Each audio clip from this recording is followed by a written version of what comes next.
Hello everyone, তোমরা সবাই কেমন আছো? আশা করি সবাই ভালো আছো। আর আজকে আমাদের সকালে খাবার বানানো হচ্ছে আলু গাজরের তরকারি, কালো জিরে শুকনো লঙ্কা ফোড়ন দিয়ে।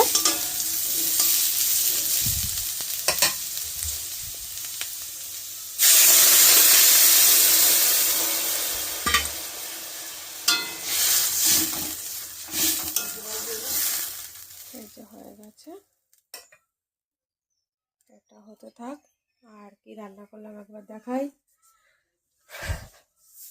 এই যে কচুরলতিগুলো কাটবে, এগুলো দুপুরের খাবে। আর এই যে সুজি করেছি, আর এদিকে যে পরোটা করেছি। ছেলে খেতে চেয়েছে পরোটার সুজি খাবে। জ্বর এসছে, দেখি খেতে পারে কিনা। তো চলো, আর দুপুরবেলা রান্না হবে কচুরলতিতে চিংড়ি মাছ।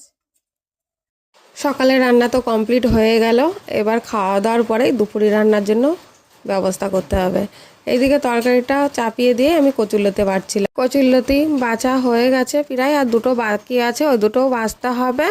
আর এদিকে ছেলের খেতে দেবো। ফ্রিজে চিংড়ি মাছ রাখা আছে, বেরও করতে হবে, ওটাকে একটু ভিজিয়ে রেখে তারপরে আবার দুপুরে রান্না কচুরলতি দিয়ে চিংড়ি মাছের ঝোল।